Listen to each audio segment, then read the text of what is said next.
Hey guys, welcome back to my channel. So today I am just doing a sit down chat with you guys because I've been experiencing something that I think a lot of mothers go through and I don't think it's talked about enough, and I just wanted to do a video just to let you guys know how I'm feeling, what's going on, and also just let you know that if you aren't coping, there are ways to get some help and you're not alone.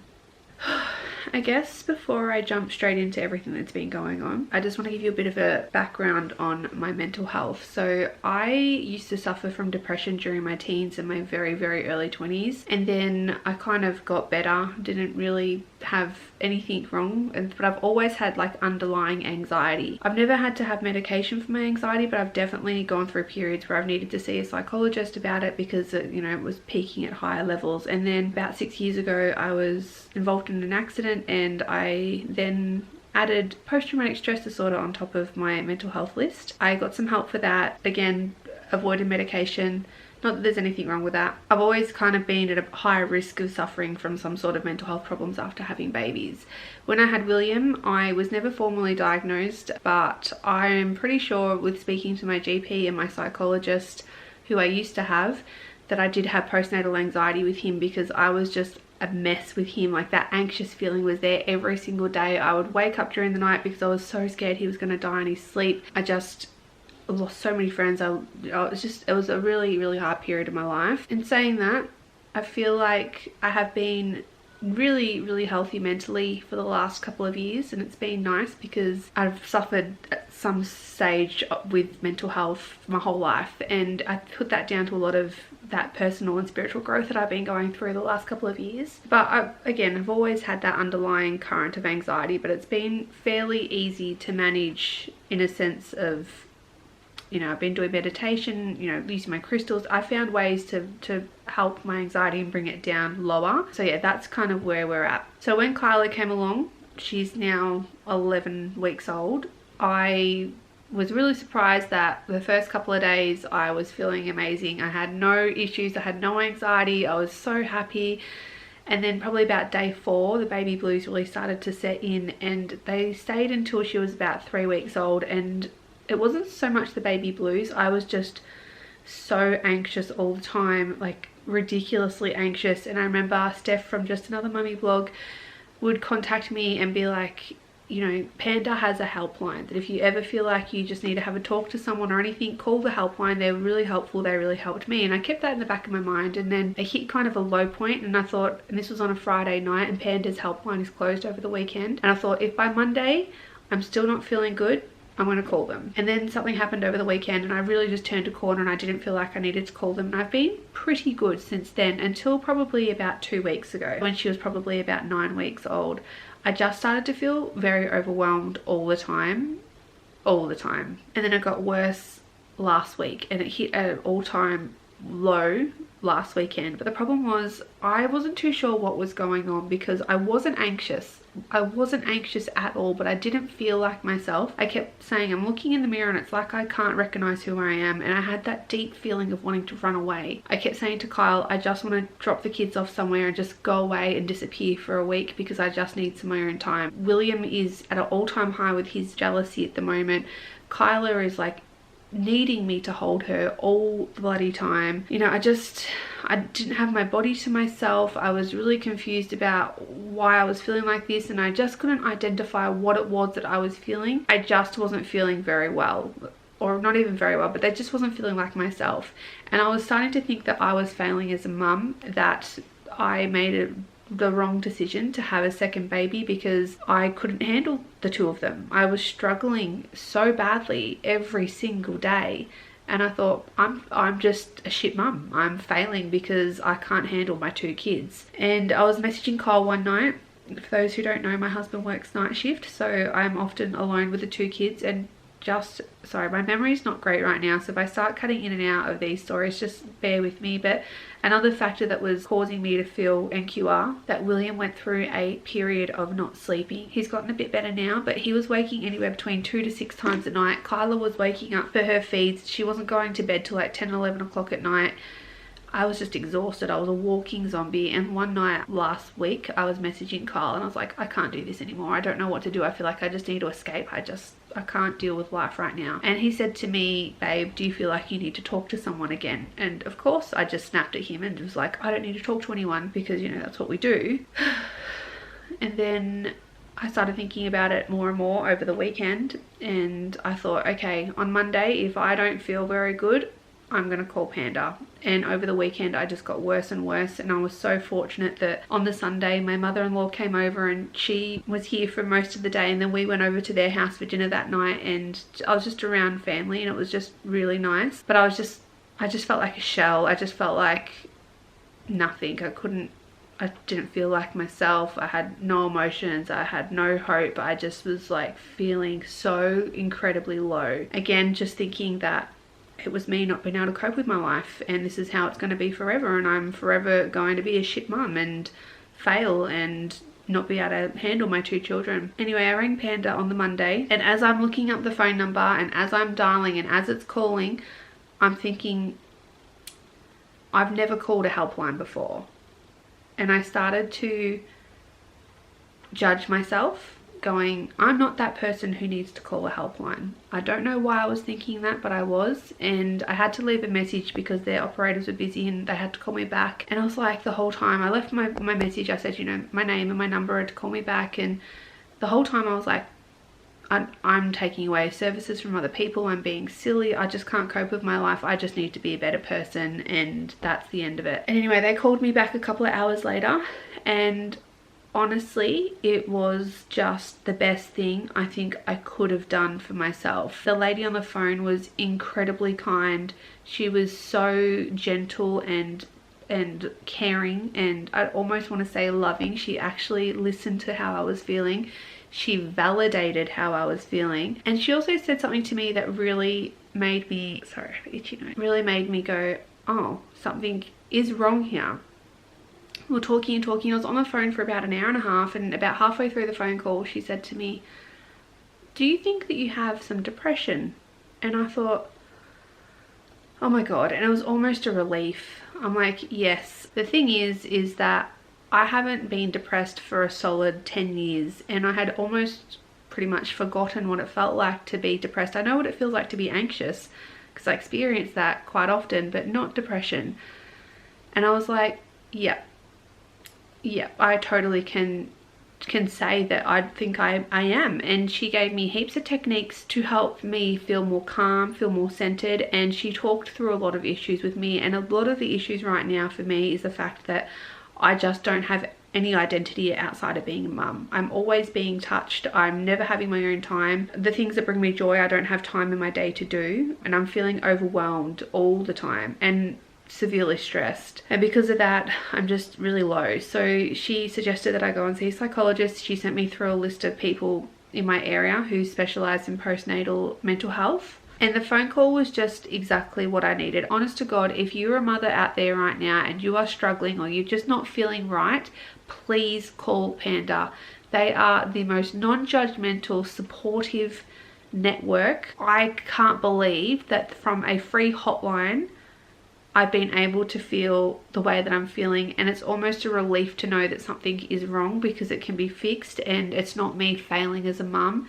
That was something that I was like, okay, it's not me, it's my head. I need to sort my head out. It's not me failing. And that was just such a huge weight off my shoulders. On the phone call, they take some information off you, like, you know, your name, your number, your address, your children, their birthdays, your husband. They go through any domestic violence things. I suppose that's just what they have to do. They then get you to talk about how you're feeling, tell them your concerns. They ask questions, they give you suggestions on ways that you can feel better or manage or have a bit of perspective. And then towards the end of the call, they actually give you techniques that you can do, like some meditation, some grounding. And I know it sounds like really hoo-ha for people that aren't in this world, but it helps so much. It helps so goddamn much. And it's not like going to sit in a room by yourself, because they're well aware of the fact that you've got children at home and you can't have a lot of me time. So they give you just different types of techniques just to try and help you get through the day. She also made me realize that it is so important that I fill my own cup up, that I recharge myself, that I ask for help. And for me,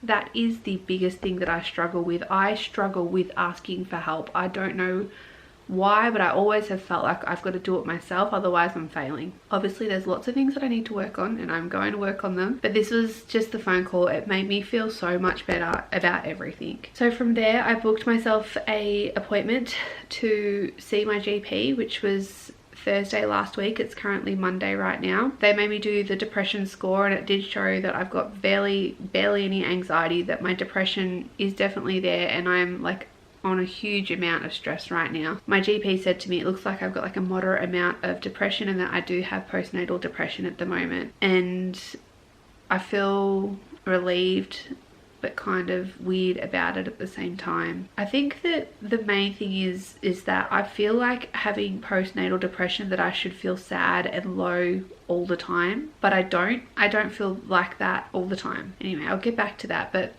what I've gone to do from there, I've then booked an appointment to go see a psychologist, which I'm seeing on Thursday, which I'm really I just cannot wait to go and see this person. A lot of people keep saying to me like, good on you for going to get help, like I'm really proud, how brave. But the thing is, I have been so low before. I have been to the point where I just don't see the joy and happiness in life. I've been in such a black hole before in my life, and it scares me to get that low again. It scares me because I now have a husband and 2 children. It's not just me that I have to worry about, and so it's really important for me to go and get help, because if I'm not good, no one in my family is going to be good, and I just don't want to get to that stage. It's not a weakness asking for help. It's actually an enormous strength if you can go and recognize that you're not feeling good, that you need some help, and that you go and get that help. So again, I'm just really encouraging you guys, if you do feel like you need to speak to someone, please call Panda. It has honestly been the most incredible thing that I could have done for myself right now. Getting back to this whole perception of me feeling a bit guilty about saying that I have postnatal depression, it's just that I feel like I should be sad all the time. I should be low all the time, that, you know, I shouldn't find any happiness. But the truth of the matter is, I do find happiness every day still. I still look at my daughter and I love her so much. I look at my son and I love him so much. And there are periods this day where they smile, they do something, and I just feel like that explosion of love like you do as a mum. But what I am finding right now is that I have got an incredibly short fuse with both of my children. Not just William, because he seems to be the one that's triggering me a lot at the moment, but he's the toddler, and it's just the way it is. I still love him, and it's not his fault that I'm feeling like this, but just because of the fact that he's a toddler, it just seems to be him that's pushing me over the edge at the moment, and I'm not blaming him at all, and I feel so horrible saying that right now. But I am just finding that during the day, especially at night time when everyone's just, you know, tired and grumpy and wants to go to bed, that I just get so incredibly overwhelmed, and I just feel so helpless at night time especially. And it's not to the point where I have to sit on the couch and I just numb out and just, you know, I don't know, I have this picture of what depression is, which is so stupid because I'm a nurse and I see all different types of people coping in all different types of ways. But yeah, I can still function during the day. It's just there are points where I just, you know,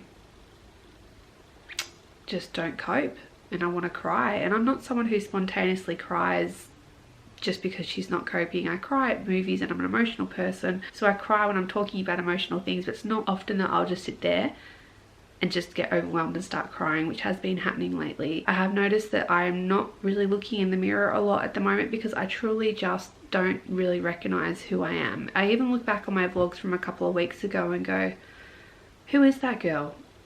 I don't look like her anymore.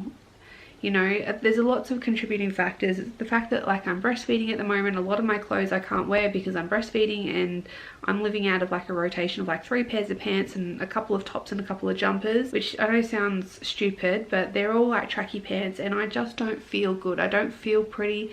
My eye is like so sore at the moment. My skin is broken out in rashes. I'm actually going to see a new endocrinologist at the moment because I feel like it's part of my pituitary gland tumor that I have. It's benign, but it does affect my skin. And the fact that I just don't have time to even put my makeup on.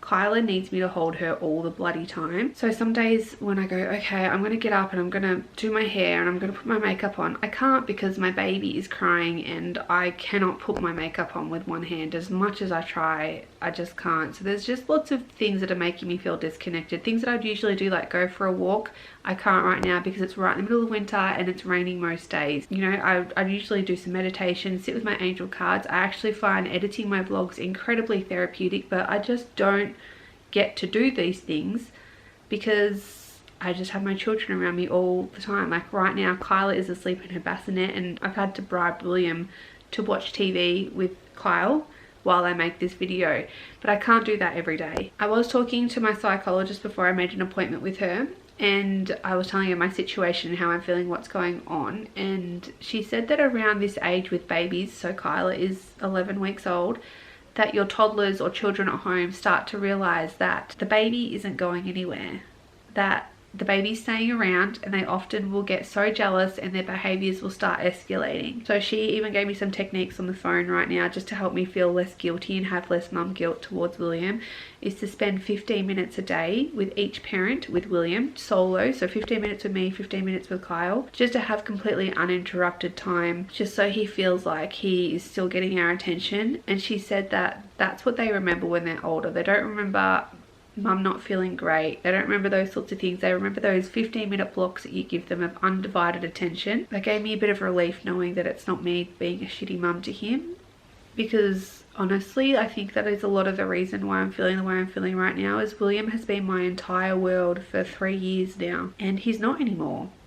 And there is a grieving period I feel like that you go through with your children, because you go from, like I said, having them all to yourself to some days I don't even see William that much. I mean, he's here, but I don't get to spend any time with him, and it really upsets me. And if I'm feeling like that, I can't imagine what William would feel like. And I think that something that really triggers me is that when I was little, I was an only child for 6 years, and then my mum had my brother.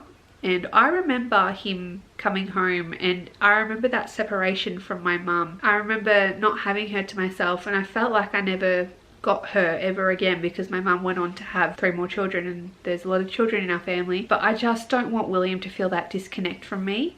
I don't want him to feel like he hasn't got any time, that he's just, I don't know, pushed aside, because it's so important to me that he doesn't feel like that. There's also just been like so many outside factors right now.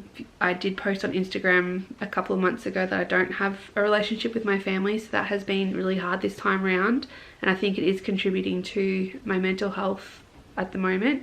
Although I will say Kyle's parents have been absolutely phenomenal, and my girlfriends have been absolutely amazing. I'm so incredibly lucky to have a support network there to help me through these times. And the other thing too is Kyle and I have just been through something very stressful. It's a bit personal, so I'm not going to reveal what it is, but it's just come to a conclusion a couple of weeks ago, and it's just been almost a relief but a bit of a stress at the same time. So it's just all these things going on, and I just, like I said at the start of the video, I wanted to make this video just to let you know that you're not alone if you are feeling like this. You're not alone if you have got some postnatal anxiety or postnatal depression, that we will get through it together.